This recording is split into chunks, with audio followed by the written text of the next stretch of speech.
Bonjour tout le monde, rebonjour. Ben là, bonjour. C'est la première fois aujourd'hui qu'on est en onde. Marc Brou de la Pédagogie du Cœur. Je suis en compagnie de mon ami, mon collègue, excuse-moi, mon frère maintenant, Fred Jean. Comment ça va, Fred? Ça va. Attends un peu, ça va aller mieux avec le micro, Fred? Ça va super bien, merci encore de ce temps-là. Puis je suis content de te faire découvrir un ami que j'ai découvert il y a quelques mois. Puis il s'appelle Robert. Puis Robert va nous parler d'un sujet qui est encore très méconnu en éducation, qui s'appelle le TDL. Bonjour, Robert. Oui, bonjour Marc, bonjour Fred. Ça va bien? Ça va très bien. Juste une petite précision en commençant. Vous écoutez cet épisode-là, vous êtes sur la plateforme Balado Pédago, ou vous êtes sur la Pédagogie du Cœur, ou vous êtes du côté du cancre pédagogue, mais ce que vous écoutez, c'est quelque chose qu'on enregistre pendant l'ACOPS. On est au kiosque de Balado Pédago, au stand de Balado Pédago. Et bien, c'est le fruit de rencontres. Hein? On se croise, on jase, on se promène. Moi, j'ai croisé Robert hier ou avant-hier. Je suis passé au kiosque à Three Coast Éducation. Puis il m'a présenté différents trucs. Il m'a parlé des livres, des collections qu'ils sont en train de faire. Et ben, on a jasé. Et puis là, Fred m'arrive ce matin puis il me dit, écoute, il dit, viens donc faire une entrevue avec moi. On va accueillir Robert. Mais j'ai fait, mais je le connais, on s'est parlé, mais c'est une très bonne idée. J'y avais dit qu'il fallait qu'il vienne te voir pour enregistrer ici. Tout est dans tout. Alors, exact. On y va, Fred, je te laisse aller. Hey, merci d'être là, mon cher ami Robert. On s'est rencontrés il y a quelques semaines. On a fait un live ensemble là-dessus pour comprendre, démystifier le TDL. Et quand ça a sorti au grand jour, Marc, j'ai eu beaucoup d'élèves qui me sont venus à l'esprit. Je peux pas poser un diagnostic, mais je peux comprendre, maintenant j'ai compris un petit peu plus sur ce que c'est le TDL, puis je vais laisser Robert nous parler du TDL. C'est quoi le TDL? Bien, le TDL, premièrement, c'est un acronyme pour le trouble développemental du langage. OK. C'est une condition qui est là à la naissance. Et malheureusement, ce n'est pas quelque chose qui se guérit. Par contre, avec une aide appropriée, généralement offerte par des orthophonistes, il y a tout à fait moyen d'avoir des accommodements, des interventions, des stratégies pour pouvoir vivre avec le TDL le reste de sa vie. Maintenant, comment que ça se présente? Qu'est-ce que c'est un jeune ou un adulte qui a un TDL? Qu'est-ce qu'il y a de différent avec ces personnes-là versus des gens qui n'ont pas le TDL? Bien, premièrement, regardons combien de gens ont le TDL. Est-ce que c'est quelque chose qui est important ou non? Présentement, les recherches indiquent qu'il y a environ 7,5 % de la population qui a un TDL. 7,5 % Ça fait du monde, ça, là. Ça, Marc, c'est 2 par classe. C'est environ 1 sur 14 en termes numériques. C'est une classe de 28, t'en as en moyenne 2, des fois plus. Et puis, c'est certain que la plupart des enseignants, on ne peut pas les blâmer parce qu'on ne leur a jamais dit, ne savent pas ce que c'est le TDL, donc sont encore moins en mesure de pouvoir identifier des élèves qui potentiellement ou peut-être auraient un TDL. Maintenant, qu'est-ce qu'un enseignant pourrait voir ou qu'est-ce qu'il devrait chercher, à la limite, chez des jeunes pour pouvoir dire, bien, ce jeune-là, il a peut-être un TDL. Le TDL, de façon générale, la recherche indique que ça peut se présenter sous 2 formes. Des fois, un jeune aurait les 2 en même temps. Ça peut être un problème de langage au niveau expressif. Donc, des jeunes qui ont de la misère à s'exprimer, ils vont prendre du temps, ils vont peut-être avoir des mots dans le mauvais ordre. Ça va être confus, leurs idées. Ça, c'est un signe vraiment assez facile à remarquer. Il y a aussi des problèmes au niveau de TDL par rapport à le TDL réceptif. Donc, des jeunes ont de la misère à recevoir de l'information. Donc, on peut leur dire des choses, et puis c'est comme s'il y aurait une marée, un tsunami d'informations qui leur arrive en même temps, et ils ne sont pas capables de gérer toute l'information qu'on leur donne. OK. Ce qui est intéressant, et puis je dirais même encourageant avec le TDL, même si c'est quelque chose qu'on aimerait mieux pas avoir, c'est qu'il n'y a absolument aucun lien entre le TDL et l'intelligence.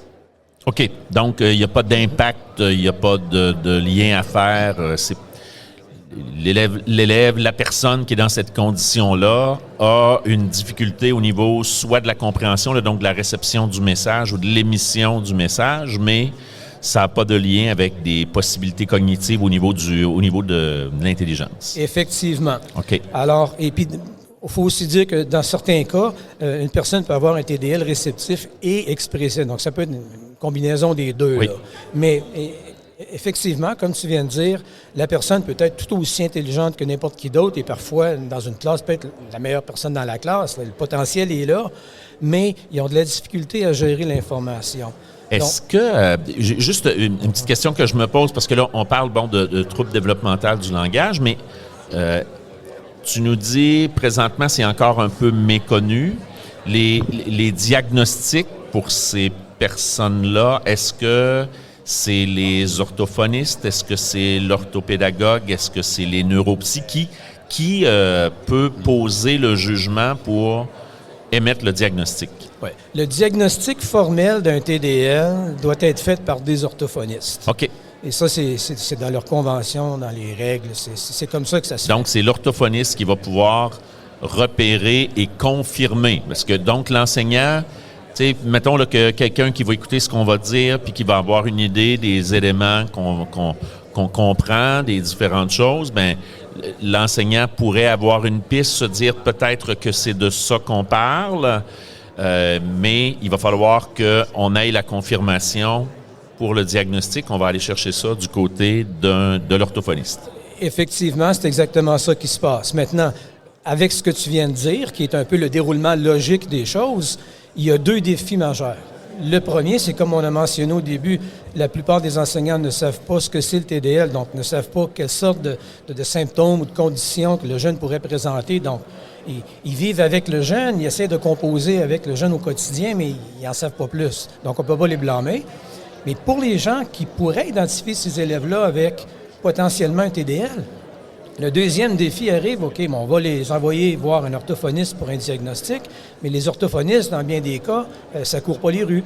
Donc, on a des listes d'attente qui durent des mois, parfois des années. Oui, des mois, ça c'est quand on est chanceux, honnêtement, là, pour voir un orthophoniste.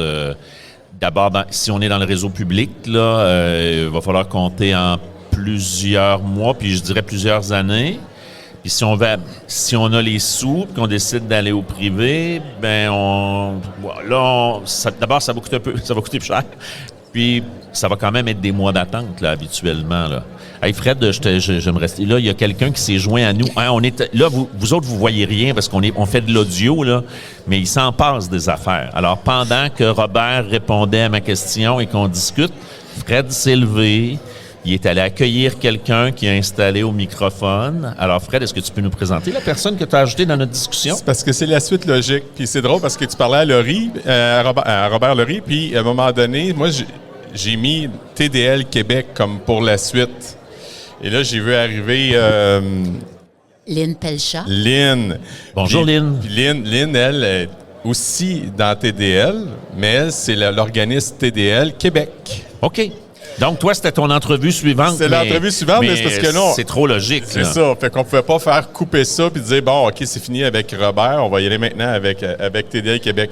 Fait que, on va en faire une discussion. Là. C'est fantastique. Mais Lynn, peut-être nous dire un peu qui tu es, ce que tu fais ici à la COPS aussi, puis après ça, on enchaîne.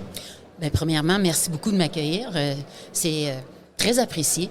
Donc, je suis Lynn Pelchat, je suis la directrice du regroupement TDL Québec, un regroupement justement qui unit 12 organismes qui œuvrent sur le terrain pour le TDL, autant pour l'accompagnement famille et des personnes présentant un TDL de 0 à adulte, parce que c'est un trouble qui perturbe tout le long d'une vie, et aussi tous les professionnels qui accompagnent tout au long de la vie une personne présentant un TDL, dont les enseignants, orthopédagogues et autres. On se trouve ici aujourd'hui, pourquoi? 2 raisons majeures. La première, pour outiller les enseignants, les participants, les cadres et autres, à connaître le TDL, oui, mais aussi comment s'adapter dans notre méthode d'enseignement en utilisant la technologie ici, cette fois-ci. Cependant, on va nous retrouver aussi à l'AQEP, à l'ADOC et autres, parce qu'on veut outiller le plus possible tous ceux qui interviennent dans la vie d'une personne présentant un TDL pour qu'au bout de la ligne, l'apprenant, l'élève, l'étudiant, nommez-le comme vous voulez, puisse, lui ou elle, atteindre ses objectifs, son succès à lui ou à elle. Malheureusement, pas toute personne présentant un TDL va en venir à la diplomation. Ça, c'est certain. Cependant, il y en a qui ont même été qui se rendent au bac et autres, selon leurs défis d'apprentissage qui sont liés avec les fonctions cognitives exécutives qui sont atteintes pour une personne présentant un TDL. Et aussi, messieurs, je voulais vous dire ceci. Robert, oui, le diagnostic orthophonique, oui.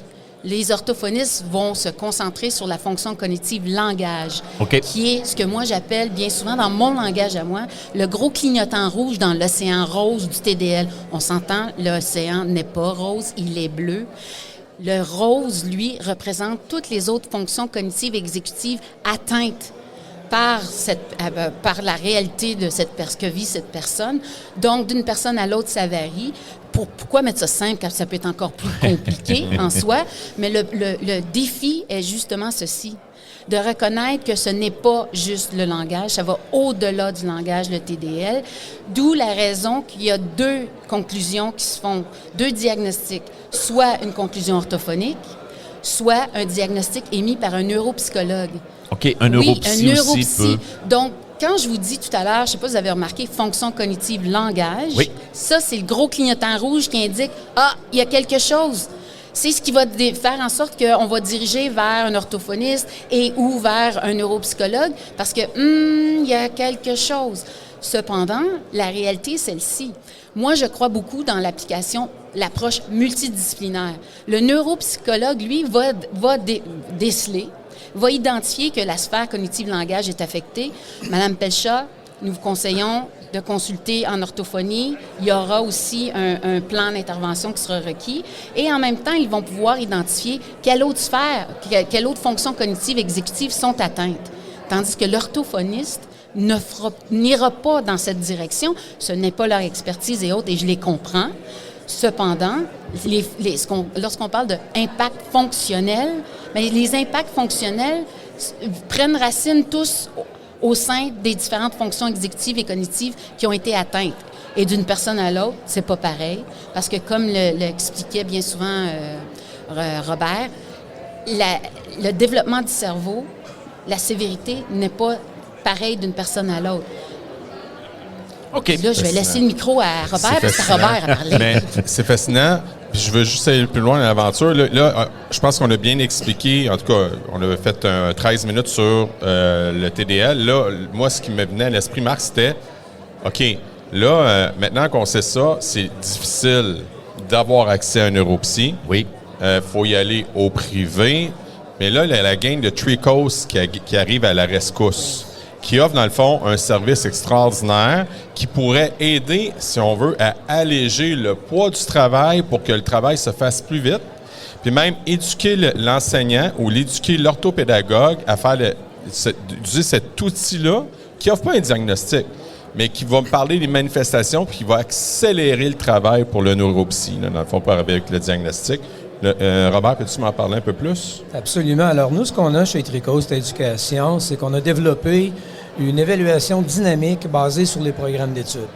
Cette évaluation-là, entièrement basée dans la science, les recherches sont là. D'ailleurs, Anne, ma fille, qui est cofondatrice de Three Coast Éducation, que j'ai rencontré aussi ici, là, au kiosque, hier ou avant-hier. Là, je suis tout mêlé dans le temps. Effectivement. Alors, ces études-là ont mené au développement de l'outil de dépistage et ça lui a mérité un doctorat. Donc, la question scientifique, la validation, tout l'aspect psychométrique, on est très confortable. Maintenant, ça vient jouer quoi dans cette partie-là du TDL, cet outil-là?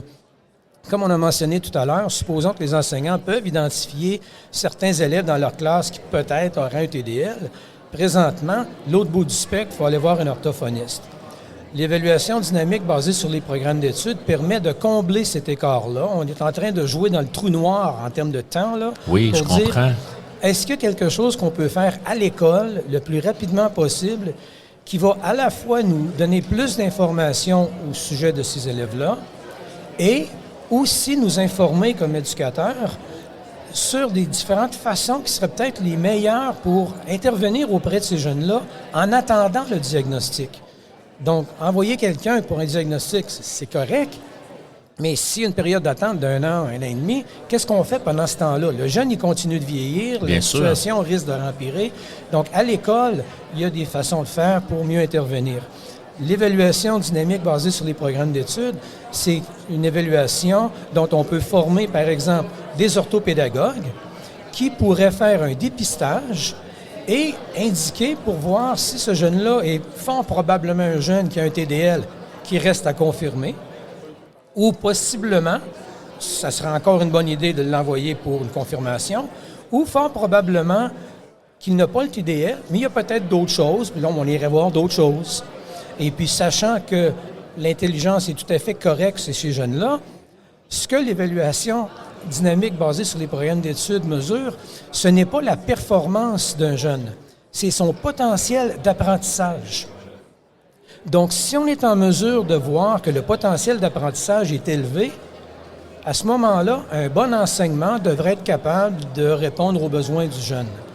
Mais je vais donner un exemple. Donc, ce qui va arriver, je m'excuse de t'interrompre, Robert, mais ce qui va arriver là, avec cette possibilité-là d'évaluation dynamique, là, je pourrais passer par l'orthopédagogue qui est dans mon école ou qui est au centre de service, que cette personne-là aurait été formée et elle, donc, pourrait déjà évaluer puis dire, OK, effectivement, il y a des difficultés qui pointent, là, il y a des signaux d'alarme qui s'allument. On va recommander une évaluation en neuropsy, en orthophonie, mais en attendant, voici ce qu'on peut mettre en place dans le plan d'intervention, par exemple? C'est exactement ça. Wow. Et ça avantage aussi au niveau des neuropsies puis des orthophonistes qui, on sait, sont déjà débordés.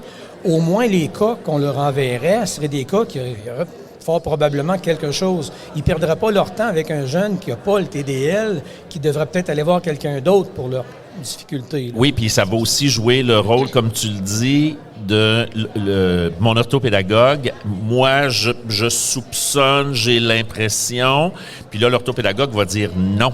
C'est pas ça. Il y a autre chose. Là, on va investiguer, on va fouiller. Il y a peut-être telle chose ou c'est tout simplement une problématique d'apprentissage qui n'a pas été comblée précédemment. Puis là, on a du rattrapage à faire, mais c'est pas un TDL. Donc, ça va me permettre de savoir où est-ce qu'on en est là-dedans aussi. Là. Absolument. Je peux donner un autre exemple où on pourrait utiliser l'évaluation dynamique basée sur les programmes d'études.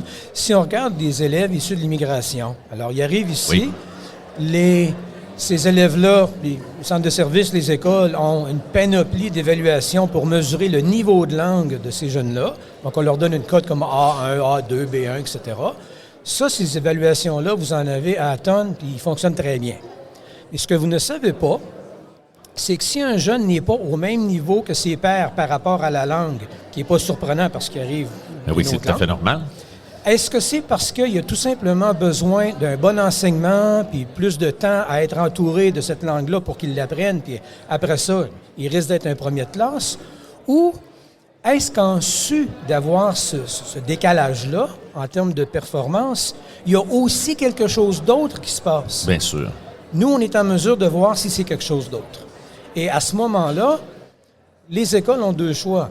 Soit qu'ils peuvent intervenir rapidement avec notre outil, mais s'ils n'ont pas l'outil, les cas actuels, c'est que soit ils vont prendre des évaluations qui ne sont pas valides pour ces populations-là parce qu'ils ne sont pas normés sur les populations, ou encore l'autre option, que moi je trouve qui est absolument aucunement éthique, c'est qu'on va dire, bien, on va faire attention, là, puis quand le jeune commence à faillir, on va aller voir ce qui se passe.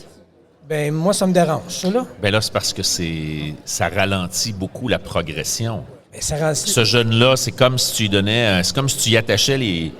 Tu prends les deux chaussures, là, puis tu attaches les lacets des deux chaussures ensemble, puis tu dis, va courir avec le reste de la gang. Là, les chances que ça fonctionne sont assez minces. Là. Bien, puis pour prendre cet exemple-là, le jeune arrive avec ses deux chaussures attachées, mais on ne voit pas ses pieds. Donc, on mesure sa vitesse. C'est sûr qu'il ne court pas aussi vite que les autres. Ouais. Mais est-ce que c'est parce que ces deux chaussures sont mal attachées ou est-ce qu'on n'y a tout simplement pas appris à courir? Oui. Oui. Puis, ce qui est d'autant plus agréable, c'est la raison pourquoi que le TDL Québec est là.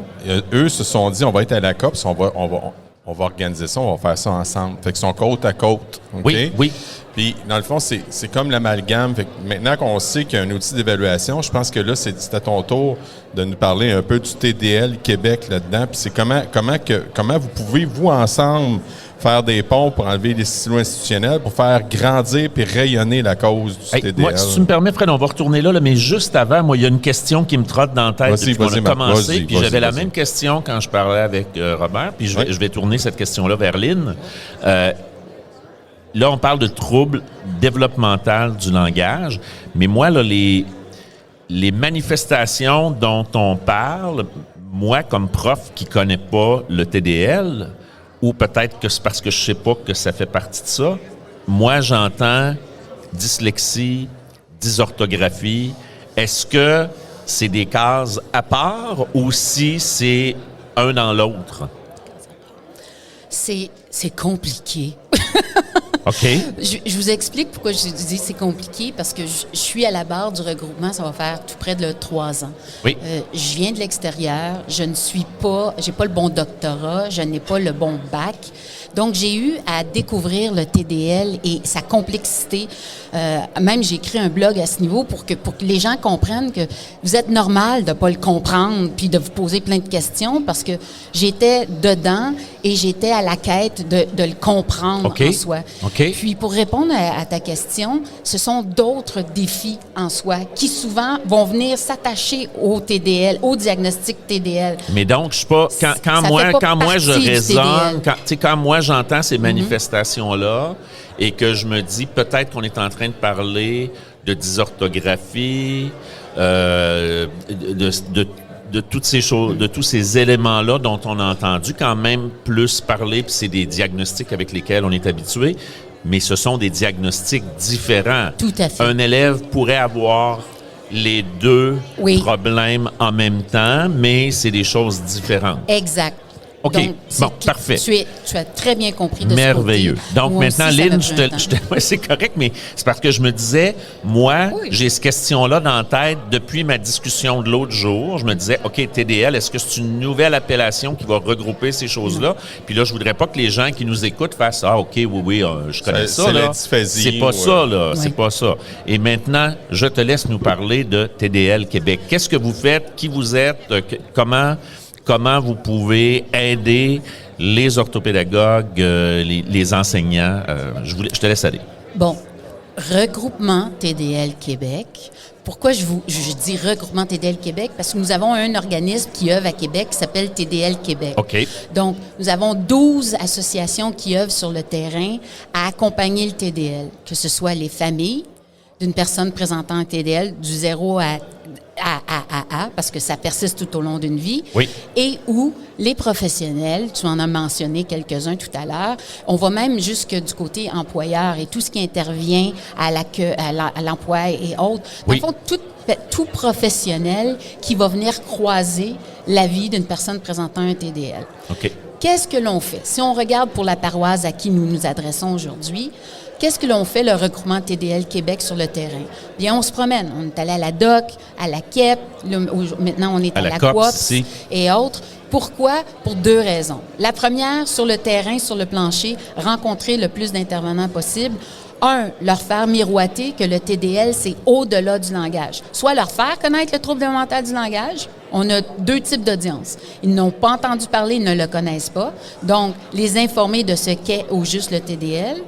Puis la deuxième clientèle, c'est justement de leur faire miroiter. On vous a parlé pendant plusieurs années de la fonction cognitive langage, compréhension, expression et tous les effets que ça a, les impacts que ça a. Mais le côté où on veut sensibiliser les gens encore plus, les enseignants et tous les participants, c'est le au-delà du langage. Ce sont les autres fonctions cognitives exécutives qui font partie de l'océan rose qu'est le TDL. Je dis toujours que la fonction cognitive langage, c'est le gros clignotant rouge. Hein? C'est ce qui nous dit, ça va pas, il y a quelque chose. Cependant, oui, c'est ça. Mais le TDL, l'océan rose, là, il est bleu en passant, c'est toutes les autres fonctions cognitives exécutives qui peuvent être atteintes chez une personne présentant un TDL. Et ça a un gros impact dans vos salles de classe. Pourquoi? Bien, si j'ai pas de coordination, bien, coordination mène à motricité fine. Motricité fine mène à quoi? L'écriture. La calligraphie. La calligraphie et autres, la manutention, les petits bricolages pour les tout-petits qui sont à la maternelle jusqu'à tout ce qu'il y a à faire. Et donc, il y a des indices qui peuvent être là aussi, qui pourraient attirer notre attention. Tout à fait. La mémoire de travail. La mémoire de travail. Oh là là, Fred, écoute, excusez-moi, mais Fred, je suis content que tu m'aies aspiré dans cette entrevue-là parce qu'il y a quelque chose là. Je vais aller plus loin. Tu parlais de ta formation que tu as donnée, là, que je t'ai aidé, j'ai fait même un petit peu la rétroaction. Oui. Mais savoir qu'un jeune a un TDL, ta rétroaction va être complètement différente. Oh que oui. Tout à fait. Ta gestion de classe va être différente. Parce que quand j'ai parlé avec Robert, quand j'ai découvert le TDL, moi, j'ai une élève que je suspecte, on est en train d'investiguer, puis je suis en train de pousser pour qu'on puisse avoir les diagnostics. Je pensais qu'elle riait de moi. À ce point-là, parce qu'elle ne comprenait pas ce que je lui demandais. Là, j'ai essayé d'y expliquer d'une autre manière, elle ne comprenait pas. Fait que, un moment donné, je dis, non, elle rit de moi, là. Oui. C'est de l'opposition passif. Je comprends. Puis c'est écoute, moi depuis le début de notre discussion, là, j'ai des visages, là. Mm-hmm. Voilà. Vous comprenez, là? Moi, j'ai des visages, puis j'ai des élèves avec qui on se pose des questions, puis on réfléchit, puis j'ai déjà eu des jasettes avec l'orthopédagogue, puis là, je fais OK, on va ramener de la documentation à l'école. Mm-hmm. D'accord. Mm-hmm. Mais il y a aussi l'organisation.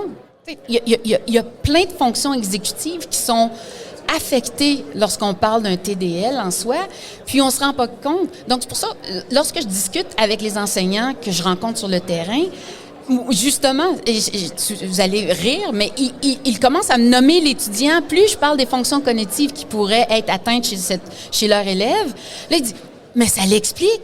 Puis ils nomment l'élève, s'ils sont plus qu'une personne, ils les voient dans leur tête. Ah oui, tout à fait. Et là, ça a tout du sens. Mais Lynn, je ne savais pas. Et c'est pour ça qu'on est sur le terrain. Pour vous faire voir et miroiter que, oui, on s'est occupé avec l'orthophoniste de la fonction cognitive langage. Il y en a même qui vont dire « il est guéri ». Non, on va être d'accord, là, le TDL, ça ne se guérit pas, ça persiste. On a juste rempli le coffre à outils du jeune. C'est ce qu'on a fait. Et à la fin de la journée, là, allez voir qu'est-ce que son coffre à outils lui sert. Là. Ouf! À la fin de la journée, il a déployé tellement d'efforts et autres pour pouvoir suivre. Il est brûlé, le jeune. Et ça, c'est un autre point, là. Parce que nous, on essaie de sensibiliser le parent, à dire là, je viens de voir arrêtez d'aller voir l'enseignant, de lui demander plus de travaux, plus de ci, plus de ça.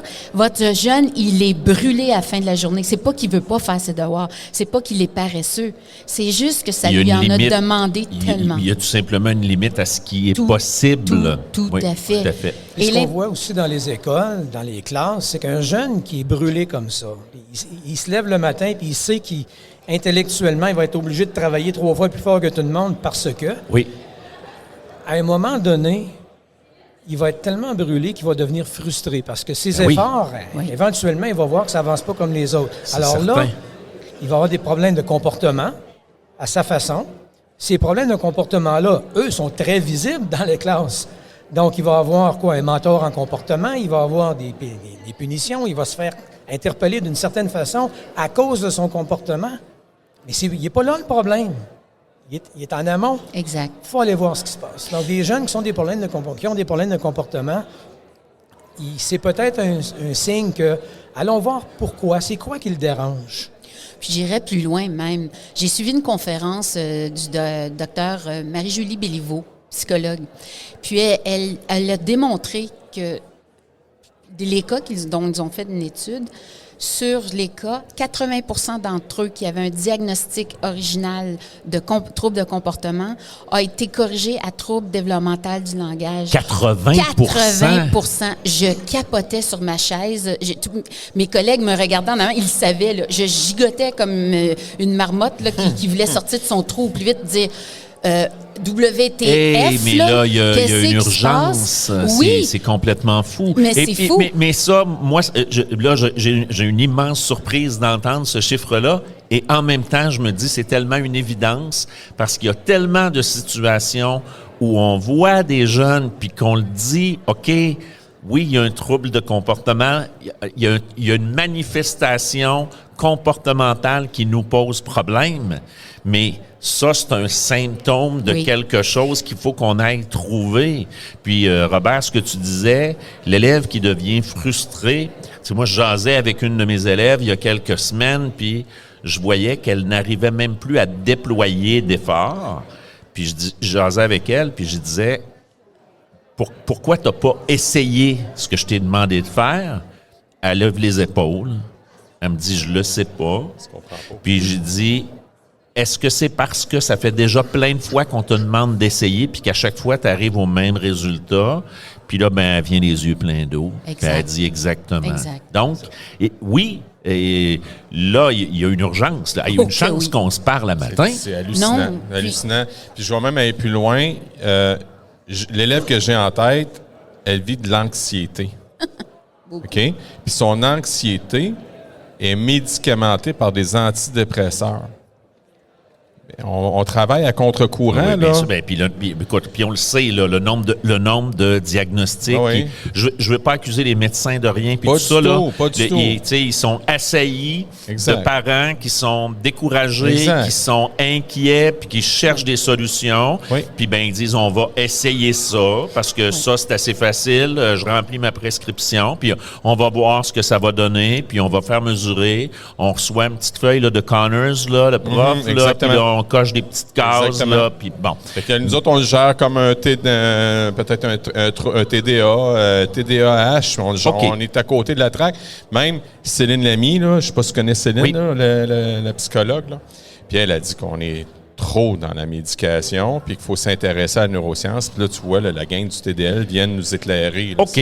Moi, j'ai deux choses, là, parce que là, ça fait déjà un moment. Je veux pas qu'on l'échappe complètement. Puis je sais que dans nos balados, plus la discussion dure, moins il y a de gens qui nous écoutent. Il y a deux choses que je veux absolument dont on parle avant de conclure. Lynn, le regroupement TDL Québec. Imaginons, moi, je suis enseignant, je suis en train d'écouter cet épisode-là, puis je me dis là, il faut que mon centre de service soit informé. Il faut que les orthopédagogues chez nous soient formés pour ça, etc. Par quel chemin je passe? Avez-vous un site web? Comment on fait pour vous rejoindre? Premièrement, oui, regroupementtdlquebec.ca. On va à ressources. Vous allez pouvoir voir dans votre région, si vous êtes chanceux, qu'il y ait un organisme communautaire qui est sur place. Je vous dis, je suis chanceux, pourquoi? Parce que le TDL, dans sa globalité, c'est les organismes communautaires qui sont spécialisés dans le TDL qui l'adressent. Ils vont pas juste avec le langage, ils vont avec tous les effets des fonctions cognitives en soi auxquelles doit faire face une personne présentant un TDL. Ils offrent des formations, des accompagnements, soit au niveau des centres de services scolaires et ou peu importe, lors d'événements. Oui. Nous avons aussi, présentement, il y a la conférence, elle doit être terminée présentement, Lauriane Lacerte, avec qui on collabore beaucoup, qui siège sur notre CA aussi, qui, de plus en plus, outille les enseignants, les orthopédagogues et autres, à mieux connaître le TDL, oui, mais à comment l'accompagner en classe. Donc, ça, c'est une ressource qu'on peut faire venir dans notre école. Oui, Lauriane Lacerte est une ressource que vous pouvez faire venir à l'école. Pourquoi? Parce qu'on se doit.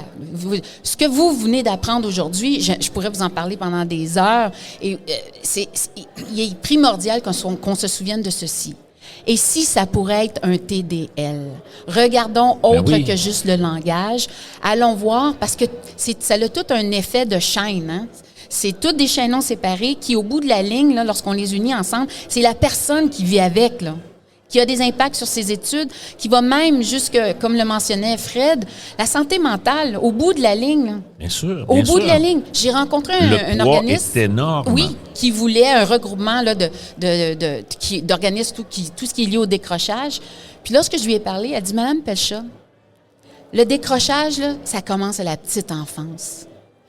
Donc, assurons-nous là, qu'au moins, on est en train de faire le nécessaire à la petite enfance, le regroupement, là, mais au moins que à la maternelle, là, de la maternelle jusqu'à ce qu'ils sortent de nos écoles, là, que le TDL, on dit, et si ça pourrait être un TDL, je m'adapte. J'adapte mon approche d'enseignement. Je réalise que non, elle me niaise pas.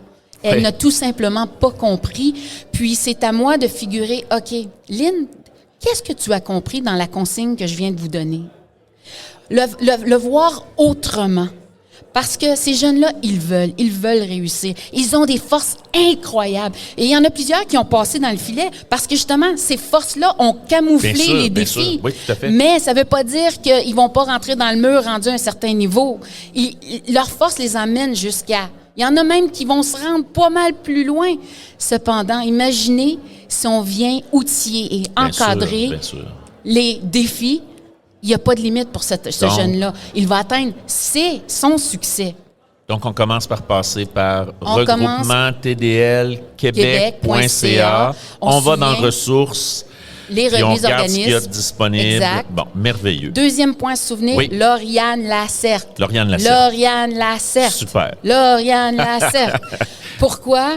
Parce qu'il faut, justement, puis je dis toujours aux gens, j'ai pas le bon bac. J'ai pas le bon bac, moi. Cependant, elle a les connaissances, les compétences et elle transmet son savoir afin que, justement, orthopédagogue, enseignant, peu importe, puisse prendre ce qui a été transmis, l'adapter, le mettre en œuvre en classe. Et au bout de la ligne, on a tout atteint notre mission. Là. Merveilleux. Puis là, je reviens, Robert, parce que on a parlé de l'outil que vous avez qui nous permet là, de déjà faire un premier repérage, mais on n'a pas parlé, puis je voudrais qu'on en parle un peu quand même en terminant, des livres que vous publiez, qui sont des outils qui peuvent aussi aider. J'aimerais ça que tu nous parles un peu de ça, de cette collection-là qui arrive là, chez Tricost Éducation. Effectivement, merci Marc. On a une collection de livres qui s'appelle « Les aventures Tricost ». Cette série-là a vraiment pris sa naissance lorsqu'on a réalisé que avoir un outil pour dépister le TDL, c'est bon, mais très rapidement, on a réalisé qu'il y avait très peu de gens qui connaissaient c'était quoi le TDL. Donc, il fallait faire de la sensibilisation. Donc, pour combler ce besoin-là, pour appuyer ce que Lynn et le regroupement fait déjà aussi, on travaille de façon collaborative, c'est sûr.